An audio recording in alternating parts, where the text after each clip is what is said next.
Hola, ¿cómo están? El presente video es una crítica literaria al cuento de Hernando Telles, Espuma y nada más. La presente crítica va a constar de 4 partes, vamos a verla. Bueno, el primer eje que vamos a analizar es el contexto histórico de la obra. La obra fue escrita a principios de los años 50, donde Colombia atravesaba un oscuro tiempo de violencia bipartidista.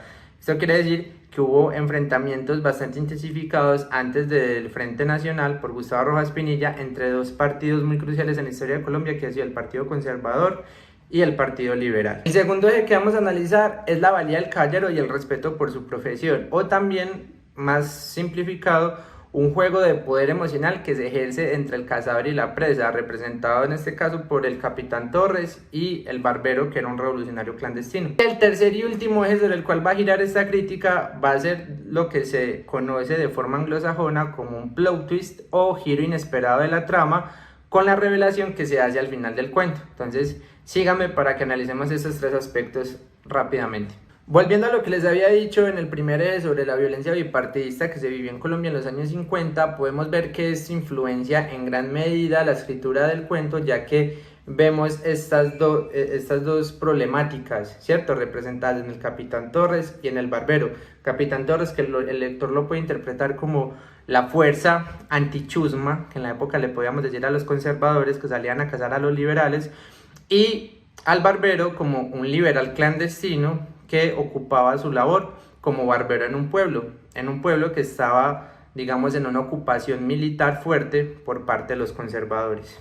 En segundo lugar, vamos a ver la valía del caballero y el respeto por su profesión, que lo podemos apreciar en cómo el barbero enfrenta la situación de tener a un enemigo mortal sentado al lado de él, solamente haciéndole la barba, sin poder tomar una acción contundente contra él, la cual podría ser la muerte, ¿cierto? La muerte de un enemigo.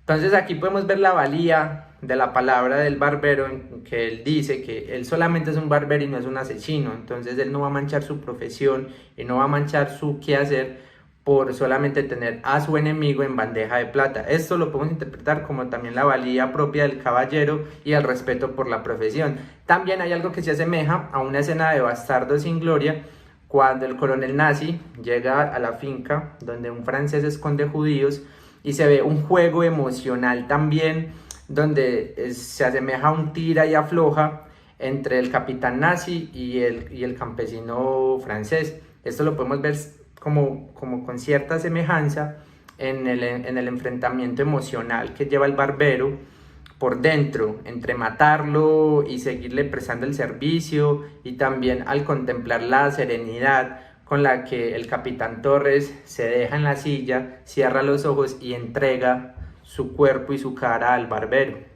Es un juego que no está digamos, muy presente, o bueno, está presente, pero no está explicado de forma implícita, sino que se puede ver como a modo de interpretación. Entonces aquí tenemos el segundo eje, vamos para el tercero.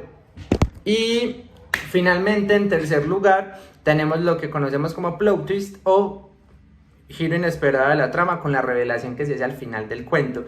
Siempre creemos, el lector siempre cree que el de la ventaja todo el tiempo fue el barbero, porque él era el que sabía que él mismo era un revolucionario, y él creía que nadie más lo sabía, que su fachada era ser barbero, pero que él, después de dejar su oficio, volvía a su identidad como revolucionario.